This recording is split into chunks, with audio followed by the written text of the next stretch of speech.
All right. Hi, everybody. Welcome to Take a Hike Diabetes. This is our community call on Friday.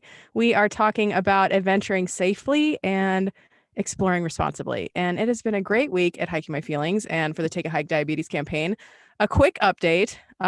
We have taken 2,425,219 steps for diabetes awareness so far for this campaign. What? Well, Yes.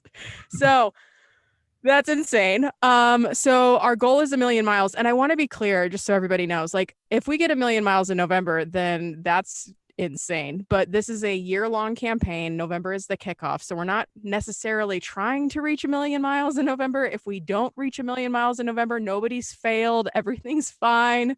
But 2.4 million steps for diabetes awareness, I'll take it. So thank you everybody who's been participating. We are so thankful for your support, and it's just been an awesome ride so far. So tonight I've got Kris Maynard here from Glucose Revival. He is a former Air Force member. He is now a firefighter, first responder. He lives with type 1 diabetes. His son, I believe, yes, son is on the path to also being diagnosed with type 1 diabetes. So we're going to talk about how to adventure safely with diabetes if you live with diabetes. And then also, like, since 49% of US adults are living with diabetes or are pre-diabetic, chances are someday you're going to hike with somebody who might be living with this. So we're going to talk about some safety things to like what to look for if somebody's having a distressful situation in a diabetes environment. So we'll talk about what to look for, signs to know, and how to help. And then Gabaccia is here as well, and we're going to be talking about exploring responsibly. So we're talking about leave no trace, we're talking about the 10 essentials, and most importantly, land acknowledgments. So tonight I am reporting to you live, because this is a news show. I am reporting to you live from the land of the Kumeyaay people. I'm here in Julian, California. Kris is in Spokane, Washington, which is land of the Spokane people. And how about you, Gabaccia? What you got going on? Where are you at? I am in Santa Fe, New Mexico, the land of the Pueblo and Jicarilla Apache people. Yeah. All right. So we are cruising through it. And Gabaccia is going to tell us about land acknowledgments and why and how we can do it and why it's important in her segment a little bit later. But Kris is he is sitting at the airport. So let's talk with Kris first. And we'll chat a little bit about safety with diabetes and all of that fun stuff. So Kris, give us a quick intro. Who are you and what is Glucose Revival? well, I appreciate the introduction. And Gabaccia, I'm going to be speaking for a conference tomorrow morning for Southern New Mexico. So it's a pleasure to meet you as well. Um, I've been a type 1 for 20 years. And in that time, I've been a firefighter as well, nearly the same amount of time. I was kicked out of the military when I was diagnosed. And then about 5 years into my firefighter career, I was taken away from that job when I had a low blood sugar at work. So I lost that for 2 years. Um, so there was a lot of figuring out and adjusting to the life of living with diabetes, because at that point, I guess I didn't take it as serious as I should be at that point in my life. So there was some maturing, there was some growing, and a few years later, I woke up to an ambulance crew having a severe low while I was camping with my kids. Woke up to an ambulance crew administering glucose gel in my mouth. And that was kind of one of those aha moments of what I need to be able to provide for my family and their safety as well, for my safety and for my family's safety. And then, as you said, most recently, our son, we just found out 2 years ago that now we're about 2 years left. We got 2 years to go when he's projected to be a type 1 as well. So quick rundown of who I am. With those circumstances involved from an EMT's perspective, and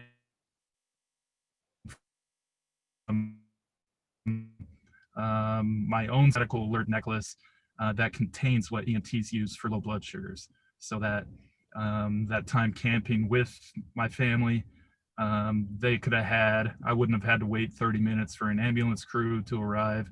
They could have just taken what's inside the necklace and administered it to me, and I could have had that help a lot sooner if I would have had it with me.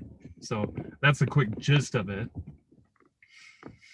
Awesome. Well, thank you. And I, as a first responder, what are some of the signs? Let's talk about for people hiking with people with diabetes first, and then we can talk about like the precautions you take for yourself when you go out in the wilderness, and I'll talk about the precautions I take for myself as somebody living with type 2.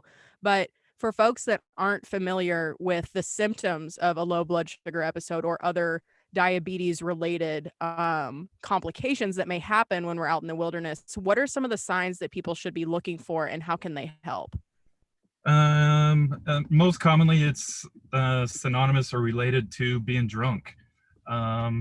You're fumbling your speech, you're starting to forget things, but that's not something that anyone else can see unless you're in conversation.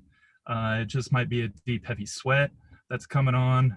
The heart starts palpitating really fast. But it's hard to recognize from someone that really doesn't know you. My wife's really good at telling me, hey, you're experiencing a low blood sugar, where it's rare for others to be able to recognize it. But when it starts getting more to the extreme side, usually I'm not one that gets really tired.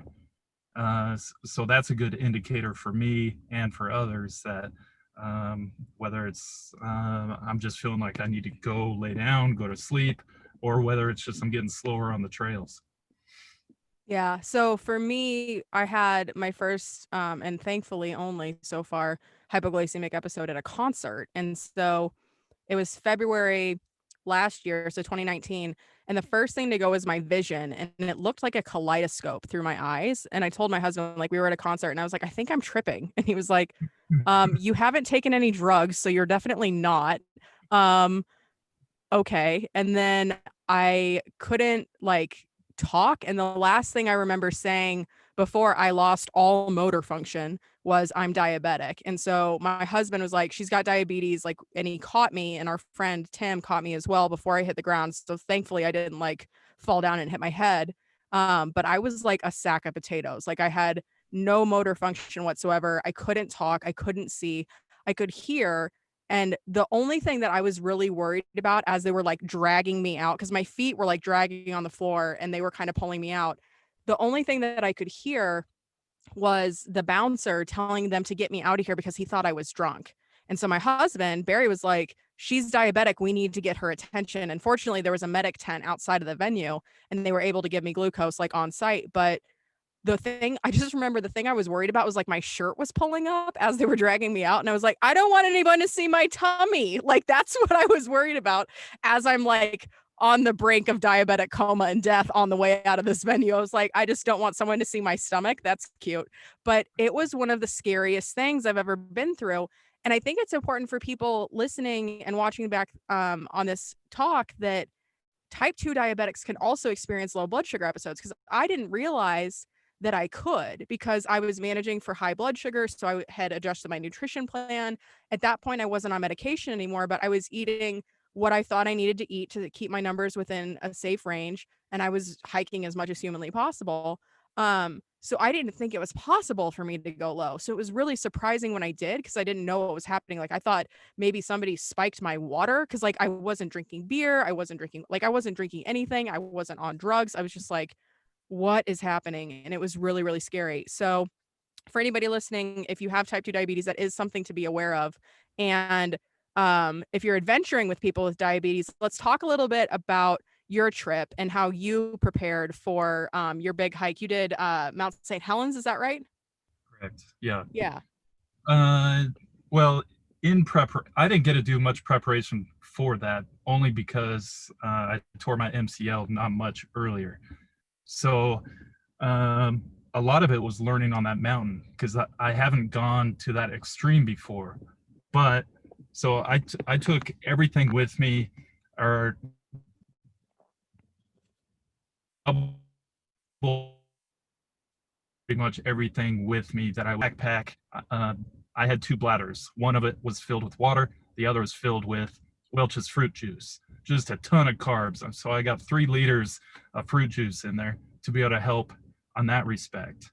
And then it's just a matter of all the other proteins and other carbs, the sandwiches, the fruits, everything else that I was carrying with me as well. Of course, and And usually I bring one necklace per mile that I go on, just for that extra security as well, so that those with me, if I can't administer it to myself, now they're able to help as well. So from an education perspective, then when you go hike with folks, you have a necklace and you tell them like, hi, this is what glucose survival is. This is the necklace. This is how you use it. And if I go down, rub this on my gums. Like, how do you prep people for that? Yeah, well, usually by the time that I get to that point when I'm hiking with someone else, they know I'm a diabetic and they also know about the product. And so, um, whether I've shown them to use it or whether I've shown them the videos from the website that they can see and see exactly how it's to be administered. I mean, it's fairly a simple process because fortunately for this, I mean, the American Diabetes Association recommends that every diabetic carry at least 15 grams with them. And so that's what we did is we put the 15 grams inside. And so it's a little quick release. I'm gonna see if I can set that down real quick. Don't There you mind this. go. So it's just a little quick release and then it's uncapped and then the gel's just inside. So it's almost like a toothpaste container that I can squeeze it out inside my mouth. I can take it myself if I have nothing else. But predominantly I save it for friends or family when I can't administer it to myself.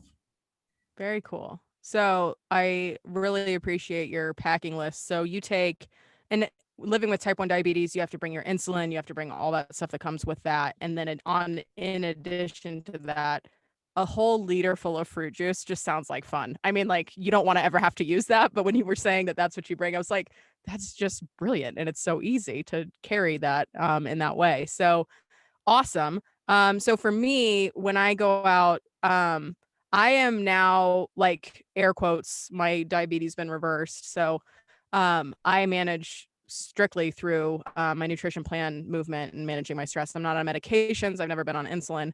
So I'm fortunate in that regard. I was diagnosed early in the progression of the disease and was able to get on top of it pretty quickly. But for me, I always check my blood sugar before I go on a big hike because I want to see like where I'm at baseline. If I'm backpacking, I'll bring my glucometer with me. If I'm going on a day hike, generally I don't need it. But I always have either like the honey stinger gels or a tube of like cake frosting, or I really love the Pro Bar Bolt Energy Chews because like just because I should have sugars on me, I also don't want to just be eating crap because the doctor said I should. So the Pro Bar Bolt Chews they're like the Cliff Blocks. Like they're really good ingredients. They're not gonna like make me feel gross, excuse me, after eating it. And yeah, I'm lucky that adventuring wise, I haven't had any close calls or any kind of like episodes on the trail. But have you had anything scary happen in your adventures out in the world? I mean, you Yeah. said you woke up terrified in a tent once camping. Is there more than that? Well, going up Mount St. Helens, we took 10 diabetics up there. And on the way down, there's a 13-year-old that was with us. For one, it was amazing that a 13-year-old type 1 can make it up, because that to me physically was the hardest thing I've ever done in my life. And if I wanted to bring my kids to be able to do it, and about halfway up, I was thinking, boy, I'm glad they didn't come because they would have hated this. And I'm thinking there's still a 13-year-old that's with us. And this kid pushed it through all the way. On the way down, about 2 miles to go left, which is still probably about three hours ahead. He starts experiencing a low blood sugar. He's got nothing else with him. He ran out of water. He ran out of food. He's got nothing with him except for his dad. And so his dad's trying to find stuff. The only thing he had left with him was his necklace. His CGM fell off because of all of his sweat. His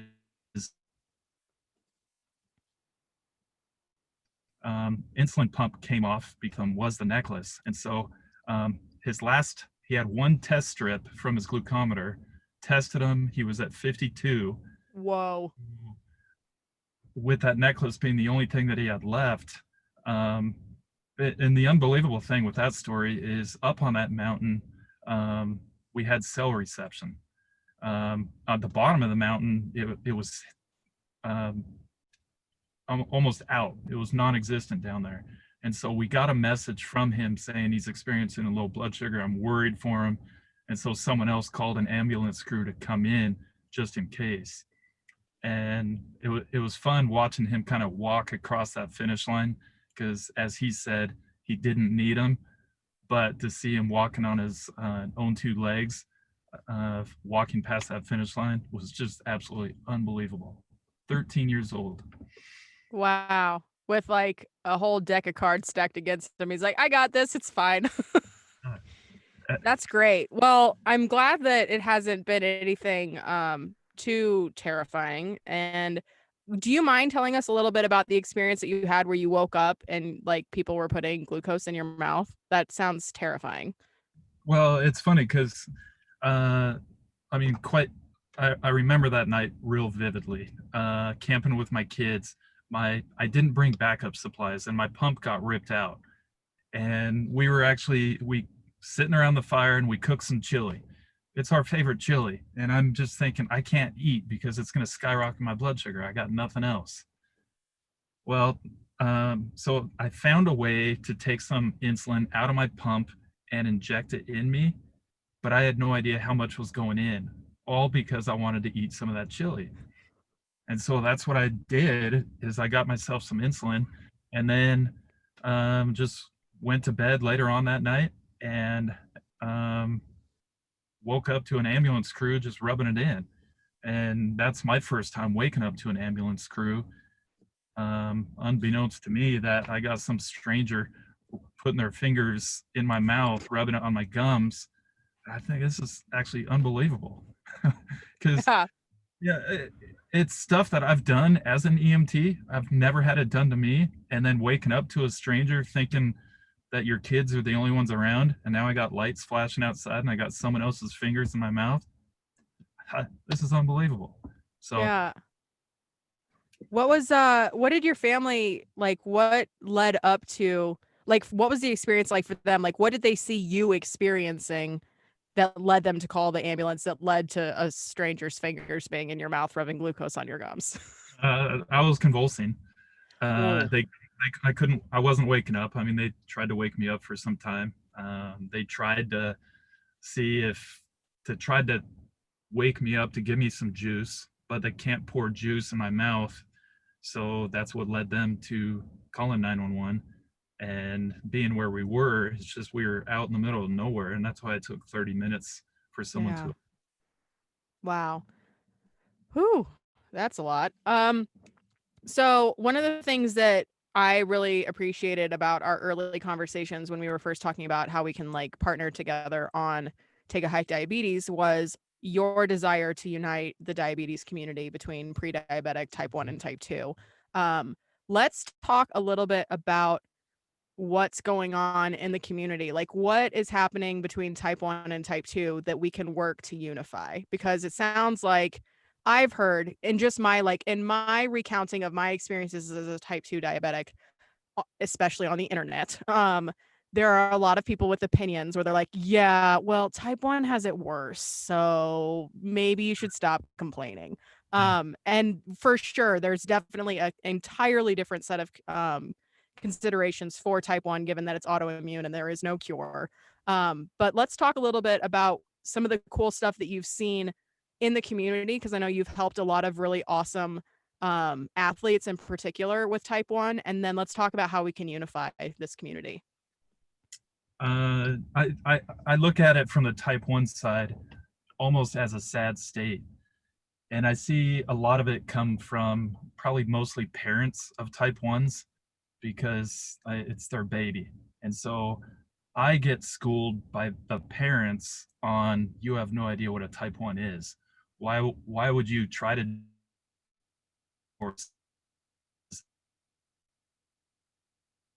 there's nothing alike.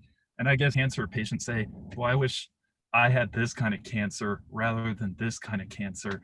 Or if someone broke an arm versus a broken leg, I wish I had one over the other. Because I know type 2s don't want to be a type 2, just like a type 1 doesn't want to be a type 1. But my feeling is, I always relate it to breast cancer because they've done really well with the pink ribbon, but it took them about 15 years to be able to get the exposure that they did and get it into NFL games. They've just done a phenomenal job. And with that, they were able to increase just by that exposure to get the legislators' attention and increase their funding by a multiple of 10.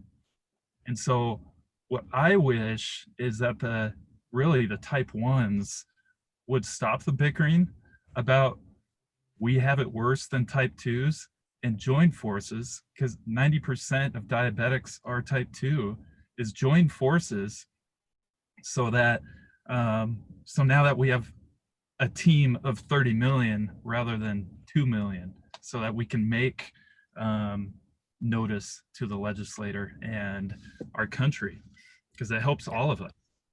Yeah, I feel like we've got well over 100 million people. If we combine us all together, that makes noise, like really loud noise. That is a market you can't deny. Like, one of the things that I'm trying to help the outdoor industry understand about people with diabetes is, like, one, this is a ginormous market that you're not tapping. And, like, at the very, like, if we're going to talk about the dollars and cents and in terms that corporations can understand, y'all can make so much money if you pay attention to this community. Like, there are 100 million plus people who, like, want support and want products and want recognition and all of this stuff. And so, like, not only is it a huge market that I think is incredibly untapped, but also it's the right thing to do, more importantly. So yeah, I'm with you. And I think our mission as part of this mission in 2021 is, like, let's just do as much as we can as Sydney and Kris, as type 1 and type 2, as like leaders of different communities and organizations, to, like, bring this together, because honestly, like, we're not getting anywhere if we don't unite, like, show up. Because, like, if you have, like, what do you say, it was 1.5 million people with type 1? Yeah, like, if we roll up on, like, Capitol Hill with 1.5 million or 100 million, like, we've got 10x people if we combine everybody with pre-diabetics, type 1 and type 2. So I'm with you on that. Let's go change the world, Yeah. Kris. Let's just make it happen. Well, and my hope is it's so simple, because I mean, the pink ribbon isn't cancer, and so the blue circle is our symbol. So I offered to pay, and I've talked to each of the CEOs of the 3 largest nonprofit diabetic organizations, the ADA, the JDRF, and Beyond Type 1 and 2. I've asked them and told them I would fund it if they would just put the blue circle around their logo, thinking that it just brings more exposure, more unity, and people can start learning from them. And if they learn from the diabetic organizations, then it just bleeds out from there to where other people can start wearing it and symbolizing it, because the International Diabetes Federation has given them permission to, and wants them and encourages them to use the blue circle. But each one of them had told me they're trying to brand their own business. And from a diabetic's perspective, it's disappointing, because I want to brand diabetes, not a company. Oh God, that's so gross. Like, we don't need, and it's gross. And also, because things are never black and white, and it's never either or, it's yes and always. That's disgusting. And also, why? Like, I love the work that the ADA does. I love the work that JDRF does. I love the work that Beyond Type 1 and Type 2 are doing. Agreed. And also, what? Like, why? It is just like that. I didn't know that. Like, I didn't know that you offered to fund it and that you're, like, rallying for this. And they were like, hey, no, thanks for branding ourselves. Like, I was thinking, like, as soon as I ordered the hats, you're here. As soon as I ordered the hats and they were green, I was like, they should be blue. And the next round is gonna, and the next, like, legit, the next round is gonna be blue, because the color within the Take a Hike Diabetes program on our educational platform, that color is diabetes blue. Like, it is the color code from the International Diabetes Federation. Because as soon as you said that, I was like, I don't need this to be hiking my feelings green. I really don't. Like, I want this to be blue, and I want to start doing it now. So next batch of hats, next batch of merch, as soon as I'm not going to make promises on merch because we live in a van. So like our options are limited to drop shipping. We do not have an inventory warehouse somewhere, but as soon as I can responsibly source blue merchandise, that's going to happen. So I appreciate your advocacy in this space. I appreciate everything you're doing with Glucose Revival. Where can people find you and how can they stay in touch? Well, and let me just say one more thing. I think it's important that we all do our own thing. In my city, we've got them to light up the main icons of the cities, their buildings blue for the month. I saw that. You're so badass, dude. Most businesses want to know about it. They just don't know about it. And so it's being able to ask them. I figure next year, I'm going to buy every high school blue socks for their football team so that we can start there. And so that we can grow from there, just so that we can take care of our own communities. Because our community, we have about 50,000 diabetics in it. I think we can make a noise just with one city.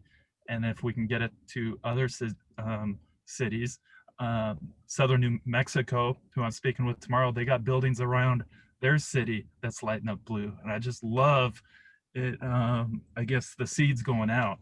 And so eventually, I mean, we're right at that 15-year mark for how old the Diabetes Blue Circle is. But I mean, if it takes us 20 years, then it takes us 20 years. And I think the big picture is it's going to help at least the future diabetics. Yeah. So that's what I'm looking at. But to answer your question, we're at glucoserevival.com. Perfect. And I think even though we're hiking around Chicago next year for the Take a Hike Diabetes campaign, I know June is not Diabetes Awareness Month, but I'm going to ask the Sears Tower and John Hancock Building if they'll light up blue. I'm going to figure that out. That's on my list of things to do because that would be super fun. I hope I can join you in June. Yes, that would be amazing. Everybody's invited. Yeah. Well, awesome. Careful what you say because you might get a few. That's good. Everybody's invited. I mean that. Yeah. Awesome. Well, Kris, have an excellent flight. Thank you for pulling over and making it happen for us tonight. We appreciate you. And I will really look forward to the day that we get to go adventure together. So thank you for everything you do. We love you and appreciate you deeply. Seeing you, Sydney. Thank you. All right, take care. Adios. All right, Gabaccia, let's do this. You ready? Let's do this. Yeah. First of all, thank you guys for sharing all that. I mean, I think there's just a level of courage that I think it takes to put yourself out there through your struggle and just kind of get over that for the benefit of the community at large. So I really admire that from both you and Kris. So I just wanted to thank you for that. Thank you. Okay, so hi everyone, I'm Gabaccia. I'm the Director of Social Responsibility at Hiking My Feelings, and Sydney asked me to come and talk about a couple of, I guess, outdoor ethics and land acknowledgement, and also the so-called 10 essentials. So I actually made a presentation. So Sydney, do you want to give me power to present? You are ready to go, girlfriend. Okay, awesome. Let me see how can I do this? Is this my first time or what? Okay, here we go. Awesome. So before you get started, this looks so good. Thank you for doing this. Oh, you're welcome. It's a quickie, but I figured we all learn in different ways. So for people that are more visual, I also made a PDF of this available for Sydney, so we can upload it to our Mighty Network so everyone has access to it. So we're going to be talking about number 1, land acknowledgements, number 2, the 10 essentials, and number 3, outdoor ethics. So land acknowledgements, what are they? You probably noticed at the beginning of this call that Sydney took a moment just to recognize the peoples that have inhabited the place she is at and where Kris is at, and then she handed over to me so that I could also make that acknowledgement for the people of New Mexico. And what that is just really taking a moment of respect for the indigenous peoples who have cared for these lands for time immemorial, time before colonization, and to also acknowledge that they are still here today. It is a gesture of inclusivity, and it is a very small but powerful step into remembering and normalizing indigenous names for everyone, because a lot of them have been erased from our local histories. And like a couple of times have been said tonight, it is the right thing to do. So why should we care to practice land acknowledgements? I actually say why, I think I posted this on my Instagram today where I rephrase this question and say, why should we make them a habit? Number one, I want to point out that there's countries like Canada, New Zealand, Australia, where it's not only customary, but it's even policy to open events with land acknowledgements. So for for more than 500 years, Native communities across the Americas and elsewhere have demonstrated so much resilience and resistance in the face of efforts of displacement, cultural and religious erasure, assimilation, genocide, and beyond. And they are still dealing with these issues today. So why practice a land acknowledgement? Because they're still here today, and we need to offer recognition and respect to them. We also need to be accountable and counter the narrative of discovery and honor the true story of the people that were already here before our own ancestors.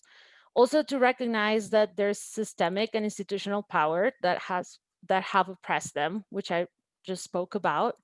Um, Creating awareness of their presence where we are, to begin to repair relationships with Native communities and with the land, to remind people that colonization is an ongoing process with Native lands still occupied due to deceptive and broken treaties. And also to take a cue from Indigenous protocol and just opening up space with reverence and respect. To inspire ongoing action and relationships, of course, and again, I'm reiterating, to normalize Indigenous names which have been erased from our local histories. Now, if you want to start practicing your own land acknowledgements, there are some great resources online. You can obviously Google it. There is a great resource that I personally love that is nativeland.ca or nativelandnet on Instagram. And I'll post links to this stuff in the chat later. You guys can go put in your zip code, put in the national park you're visiting, and it will pull up a non-definite, it's not a definite list of peoples, but it is as close as they've been able to gather through the knowledge of the people that have been participating in this project of putting together maps that show kind of boundaries of history and relationships between Native communities. And let's move now to the 10 essentials. Sorry, I'm kind of speed firing through it, but I feel like I just want to put everything out there, and then maybe we could just have a Q&A, or if you guys have any thoughts on this stuff that we can expand on. So the next thing, actually, before we go into the 10 essentials, there's something else that I want to say, because when you start hearing land acknowledgements, especially in this country where it's not customary, it might feel a little weird, or you may start to wonder, why do I need to do this land acknowledgement? Like, maybe I just told you all these reasons why, but that doesn't quite resonate with you because you don't have a firsthand experience of the same circumstances as Native communities have. So I just want to say, pay attention to those thoughts when you hear or see a land acknowledgement, when you first start doing land acknowledgements yourself. This is a really good opportunity for introspection and finding those systems of oppression within you. So be honest with yourself, It's okay if you're a little resistant to it. If you have, I mean, it's good. Let those thoughts out, but take some time to analyze them. That's where your growth is gonna come from. Okay, now we can move to the 10 essentials. These are vital for a safe trip anywhere, whether you're on a day hike, whether you're on an overnight hike, whatever it is that you're doing outside. I love to carry all my 10 essentials. In Mexico, we have a saying that goes, una mujer preparada vale por dos. That means one woman prepared equals to having two. So like as if, one woman counts as two women if she's prepared. So I always like to be that woman. I would say if one person is prepared, they count for two people. So let's all be prepared, and we're pretty much always ready to help each other out in that circumstance. And then I also added a little bit of what to add to your 10 essentials in the times of COVID. Okay, so what to bring on every hike. Your navigation, it's important. So that's your map, your compass, your GPS device, your personal locator beacon or satellite messenger. You can get really fancy with that. You can get really basic with it. I would say at least have a map of the place. Bring a compass if you know how to use it. It's not going to be very helpful if you don't. And then obviously our cell phones are such a powerful tool that it's just the easiest navigation tool. But even though I do rely a lot on my phone, I always try to bring a map. And if I cannot find a map, I normally will even just take a photo of those maps at the beginning of a trail and just make sure that I have that for loose reference, just in case. Headlamp, obviously important. And with that, bring some batteries just in case. You never know. Sun protection, your sunglasses, your clothes, your sunscreen, hats. I cannot stress enough how it's best to hike in long sleeve, not only because it will protect you from the sun, but also because it will keep you hydrated for longer, because it won't let the water from your body just dissolve into air right away. First aid, that includes foot care. So anything that you might need for your blisters. It also includes your insect repellent and any allergy medication. And then of course, if you have diabetes, anything that you are using to mitigate that, you must certainly have that be part of your first aid kit, which thanks to Kris, it can also just be a necklace, which I love. Oh, let it go. A knife. Honestly, a knife just has so many different uses that, number one, I always think of self-defense, but I always hope that I will never use it for that. And I always just end up using it for either repairing things or for food. But it's just good to have one at hand. You never know. Fire, don't actually bring a fire with you, but bring things that you can make fire with in case of an emergency. Matches, lighters. They sell waterproof matches at any, I think even some drugstores will have them, but obviously any outdoor retailer type of place will have fire items that are particular to the outdoors. But you can also just get the lighters from the grocery store. I mean, that's what I normally have, just lighters everywhere. And I kind of have, I'm compulsive about it. I think I just have like a lighter in the front pocket, a lighter in the inner pocket, a lighter in my first aid kit, just lighters everywhere. You never know. Shelter. This, you might think, well, if I'm not doing an overnight, do I need to bring a shelter? Honestly, you don't know. I would bring one. And I'm not saying like bring a tent every time you go hiking. I actually buy one of those little emergency blankets. They don't take any space, they don't weigh anything, and you are just always ready to stay out. Because something that you need to consider, for example, the one time that I thought I was going to have to use it and that I was just going on a day hike, was because somebody else had a situation where they couldn't hike out. So when they asked, like, can anybody stay the night with this person until we can get the medics or the first responders come up tomorrow night or tomorrow morning, I was able to say, I'm okay staying here because I knew I had my emergency blanket. Okay, extra food and extra water. I mean, that's pretty straightforward, but you have no idea how important it is. Even in the story that Kris just shared with us, somebody running out of water, never okay. You bring extra food, you bring extra water, and then one really good precaution to take in terms of water is once you are done halfway through your water, you turn around and you go back. Okay, extra clothes, that too. I don't always bring extra clothes, but I would at least bring an extra pair of socks. And I had to learn that the rough way, but it's actually part of the 10 essentials, as you can see. So should be very self-explanatory, but sometimes we need to experience it the hard way. If you don't bring extra clothes, what's going to happen is maybe you're going to have to stay wet for longer than you need to, and then that leads to all sorts of respiratory issues in your feet. If you're not changing your socks right away, that's going to be terrible. Combination of monster blister and trench foot. You don't want to go there, pretty much. And then I added the also famous 11th essential, which is bringing a trash bag.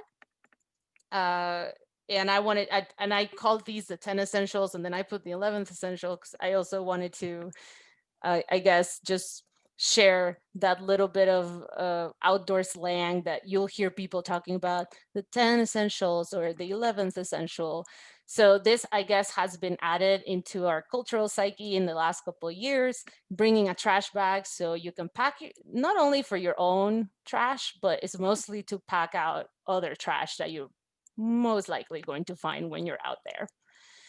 And that also takes us back to leaving things better, or no, it takes us to leaving things better than we found them, which we'll get to in the outdoor ethics section of it. But I also wanted to mention some things to bring because we live in the times of COVID. So very clear, very standard things that you take everywhere else, like your face mask and your hand sanitizer. I also added disposable gloves to, well, actually my first aid kit already had a pair, but I'm adding extras. You want to have some because you never know if you're going to have to help someone or if somebody is going to have to help you, you also want to be able to equip them. So disposable gloves, a must, and then extra face masks. Because again, you never know. It could be for you, but it could also be for somebody else. And down to the outdoor ethics. Leave no trace. How and why?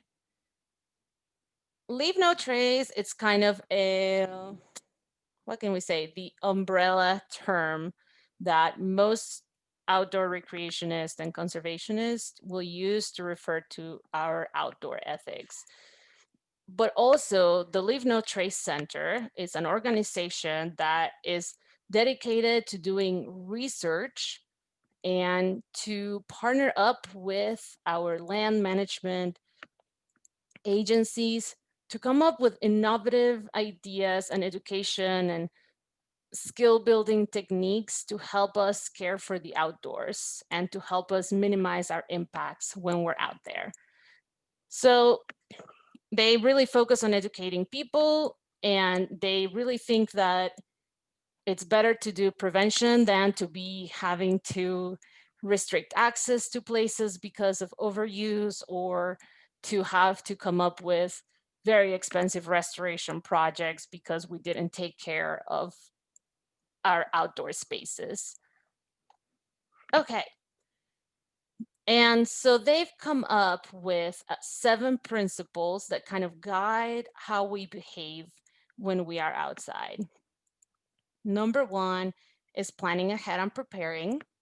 That means knowing anything from the weather of where you're going to whether the roads are open or closed. In the times of COVID, definitely know what facilities are open and which ones aren't, because right now that's not very clear, and it's kind of ever changing across the board. So sometimes you might think, oh, I live in the border with this state, so I'm just going to go to that state park tomorrow. And guess what? You get there and state park is only open to residents, or state parks are closed, or visitor center has the restrooms closed, and you have to be able to be prepared for all those situations. So planning ahead is a big one. And that also includes packing your 10 essentials. Don't be like me that leaves your sunblock at home on a long 6-day hike. It's not fun. Number 2, travel and camp on durable surfaces. That's pretty self-explanatory, but just to say, obviously, your number one durable surface to travel is always the trail. Stay on the trail as much as possible. Only leave the trail if you absolutely have to, or if you can do it through a durable surface, which would be rock or sometimes sand, depending on the environment. Again, if you've planned ahead and you've prepared, then you know the vulnerable ecosystems that you're going to come in contact with, and you should be able to make better judgments. But just, if it's rock, you can definitely hop over and maybe take a detour and find a better photo or whatever it is that you're looking for.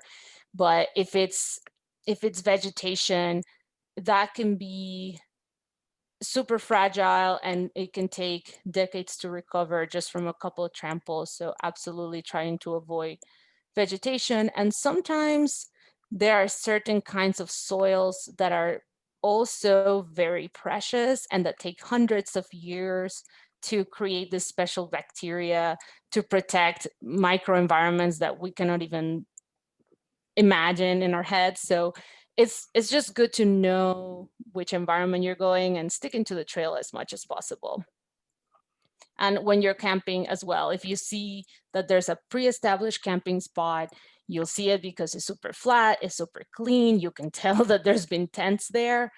That's where you want to put your tent. You definitely don't want to start a new impact zone if there's already an impacted area.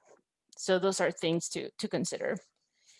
Disposing of waste properly, that obviously is for you as much as for your pets. The most popular, I would say, way to dispose of your own personal solid waste is to dig a hole that's at least 6 inches deep. And they sell little shovels that are, geez, they have a name, but I cannot think of it. Trowels, yes, that's the name, that you can take in your backpack. They're super light. They help you do your little hole. You squat down, let everything go, and then, cover it up, pack out your toilet paper. And then, so that's kind of like the most popular way.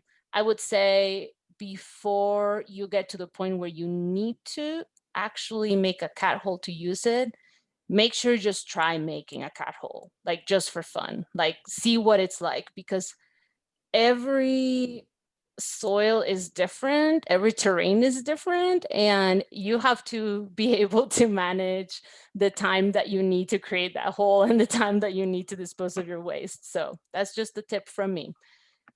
Practice your cat hole before you ever go out on the first time. And then another way that you can do that responsibly is buying what they call a wag bag. And these they sell at REI or backcountry.com.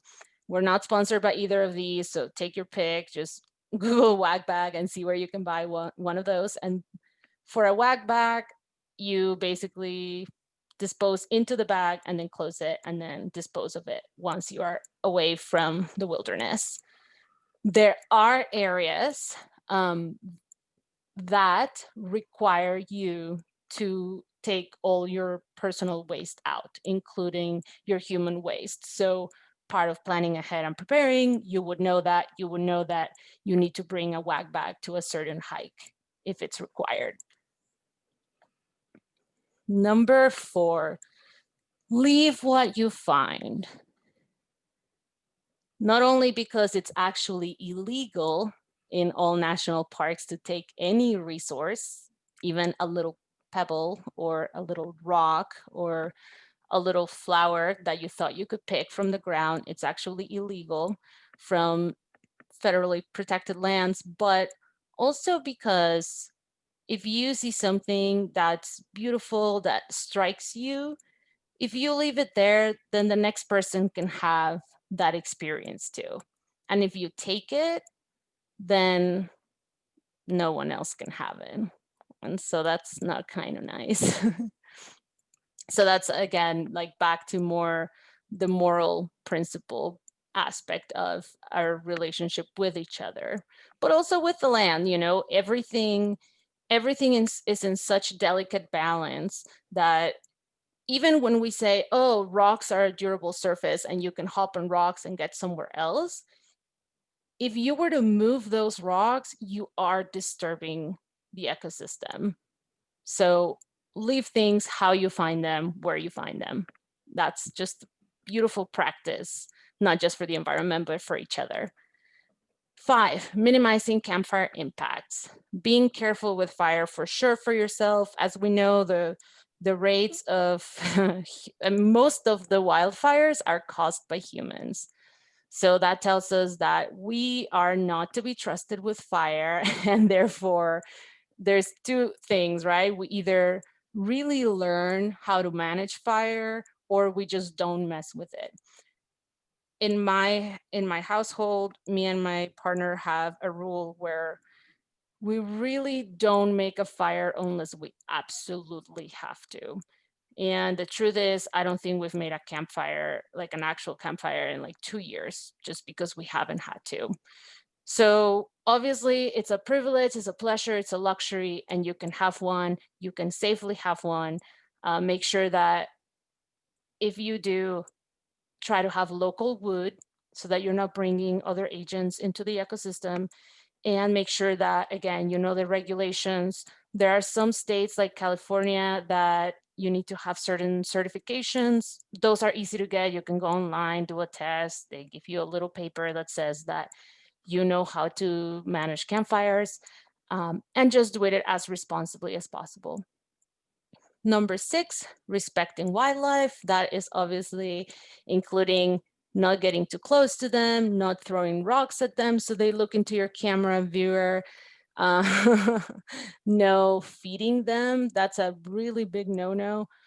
Speaking of diabetes, I verbatim heard from a Yosemite National Park ranger that their squirrels have diabetes because they have consumed so much human food. So please don't feed the wildlife. It makes them sick. It disrupts their natural way of being in balance with their environment. And it can also disturb them to the extent of getting of becoming dangerous to humans. And they may not become dangerous to you, but they may become dangerous to the next human that doesn't want to feed them. So respect them, keep your distance. There are multiple distances recommended per different kind of species. I like to just keep as much distance as possible. Even beware of cows on the trail. Let me tell you, I've been attacked by cows on the trail too. So anyway, just respect wildlife. It's good practice. And last but not least, be considerate of other visitors. And I'm going to expand that and say, and be considerate of the people that have stewarded the land before we had to protect it. Right? Because something that I always think about when I go and recreate at a national park or a state park or a monument is that before these lands had to be protected, they were sacred. So now going back to where we started with our land acknowledgements, being considerate of the peoples that have been in a place for time immemorial is super important. Even if it's not saying an acknowledgement for the world, just for yourself, it will also enhance your experience visiting a specific place. And then being considerate of everyone else that's there. If you practice all these principles, you're already being considerate of people that are coming the day after you, the decade after you, the centennial after you. So that's very important for obvious reasons, but then also for everyone who is there with you at that time, being considerate is super important. Giving each other a friendly smile, even through our masks, we can give each other friendly smiles and welcoming hellos on the trail. And try to again, I'm gonna go back to the last comment that I made when we were talking about land acknowledgements. Look deep within you when you are recreating outside. If you see folks that make you feel a certain way, whether they're making feel whether they make you feel unsafe or they make you feel like they don't know what they are doing, but you do, watch those thoughts and think about what are the things in those other visitors that are triggering certain weird feelings in you. Because I think you'll learn a lot about your own, again, systems of oppression within you, but also your own prejudice and your own biases.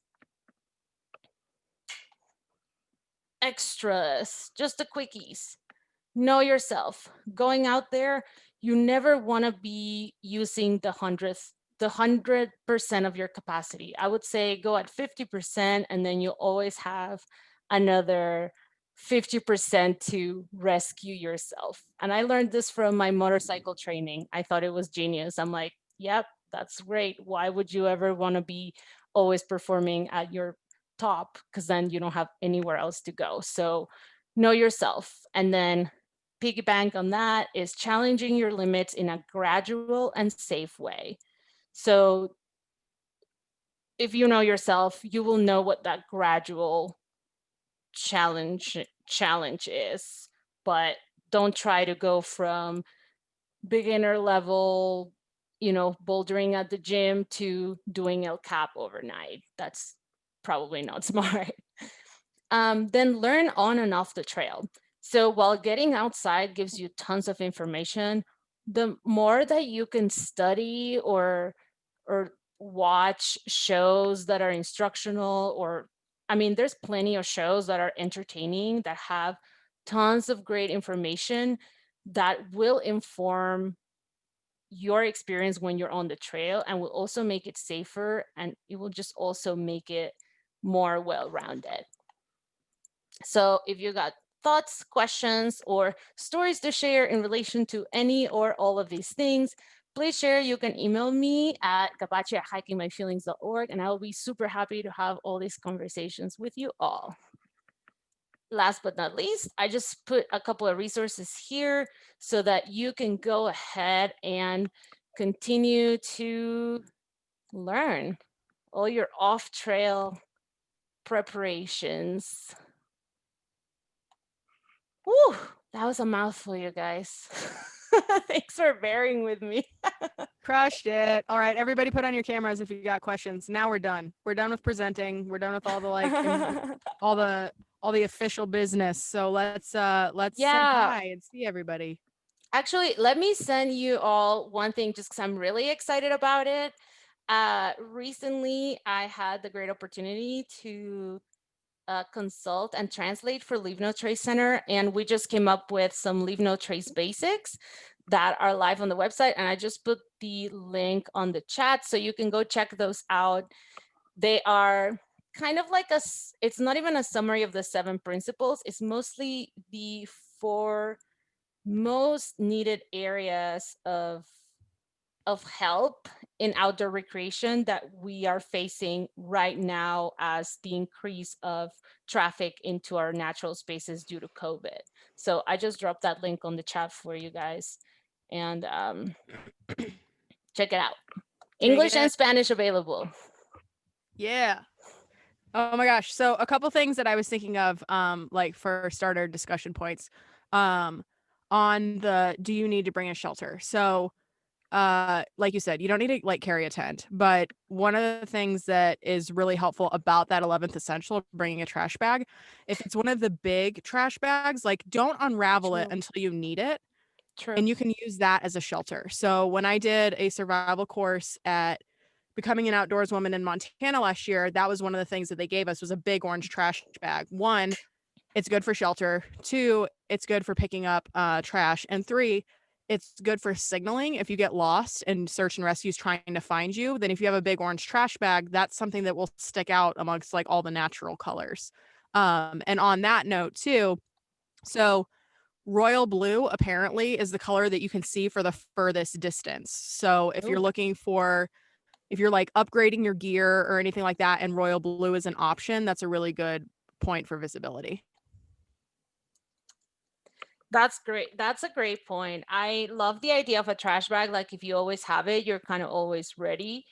The reason why I'm such a pusher for this like soul like emergency blanket is because I get cold so easily and I cannot sleep if I'm cold.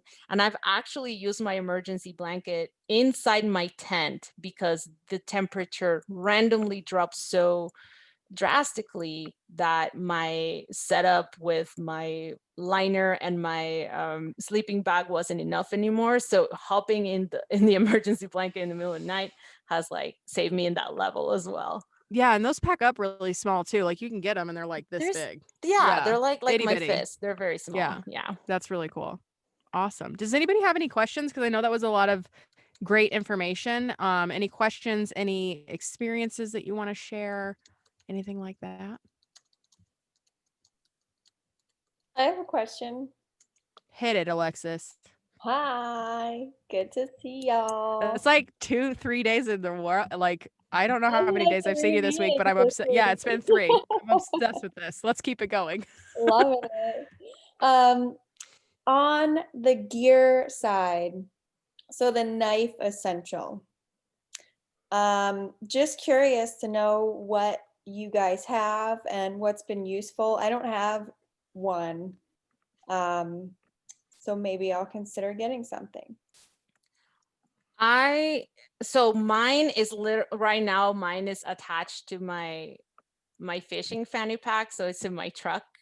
Okay. Ready to go, because I just like, and you'll probably see if you start seeing all my photos, you're like, yeah, she always has it. And like I always have it like ready to go. Like I'm not even messing around. Like I don't have to look for it. It's just always right here. I have a fixed blade, so it's not you can choose like the ones that open and close, or you can have a fixed blade, which Okay. is just, and like a sheath that you can put on your belt or on your straps, or however it is that you'll start. I think you just have to get one. I don't think there's a wrong one to start We with. passed Halloween, Sydney.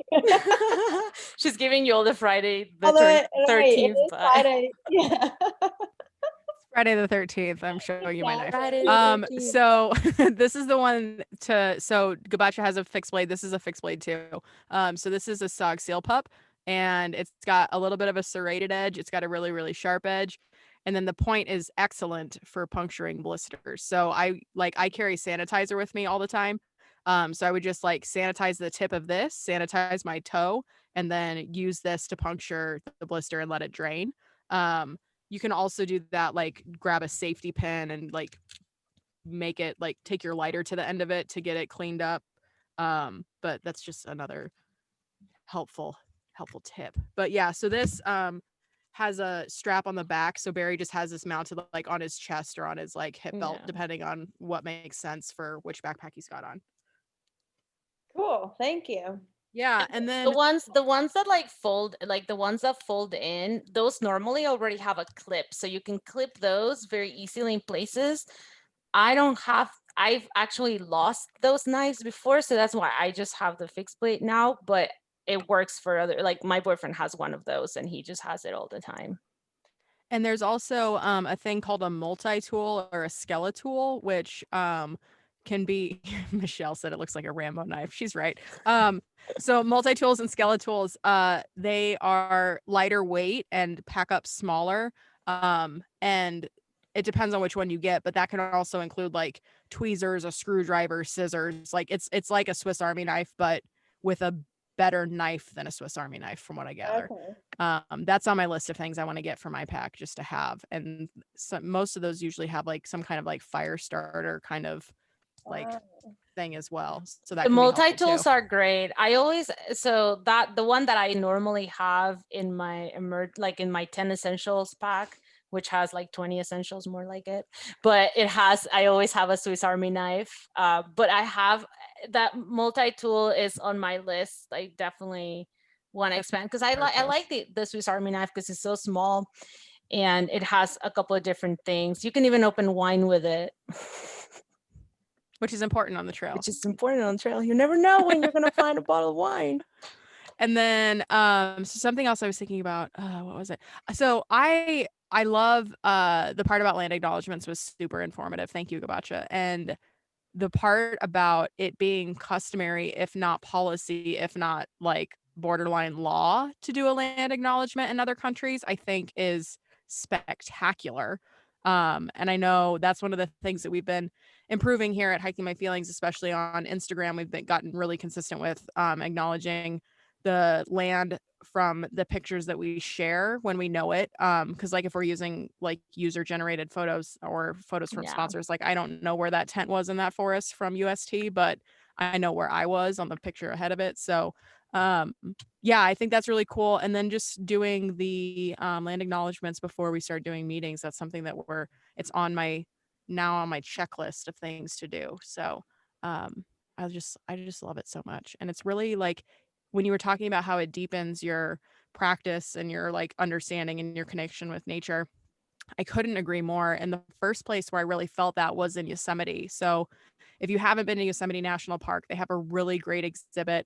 And by really great, I mean absolutely tragic to think about what white folks did to that valley, where they talk about like how they came in, and they have this exhibit with the old, like it's a mock-up of a village of the Miwok. So Miwok is one of the tribes in the Yosemite Valley. And so they show like what structures used to look like. Like they have a sweat lodge, they have some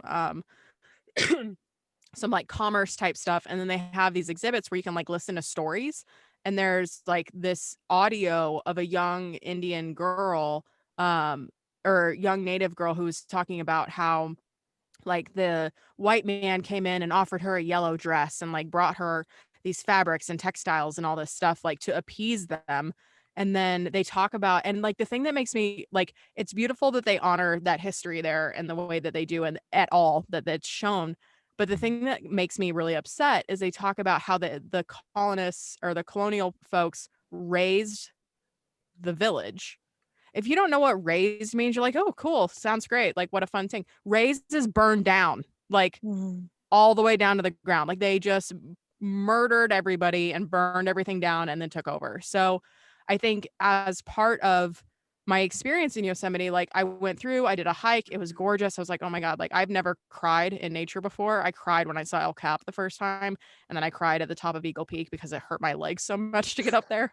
But to go to the visitor center after that hike, having just experienced like the land and all of its majestic glory, and like understanding that the trails that are there were used by people for thousands of years before it was a park, then to learn about the history just really reinforced the beauty of the space. And like a lot, I give myself some time to just like sit and imagine what it must have been like to be the first people on that land and to call that space home.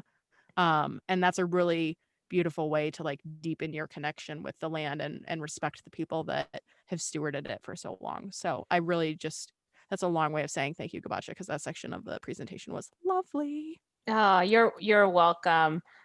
Just one last thing. I actually have to head out because I have a volunteer thing with Desert Institute next. And I think the speaker is waiting for me. But yes, I really appreciate everyone's time today. I hope you start practicing your land acknowledgements. Above all things, really, like if anything you take from today is that just knowing for yourself where you are, who's been there before, who's still there today.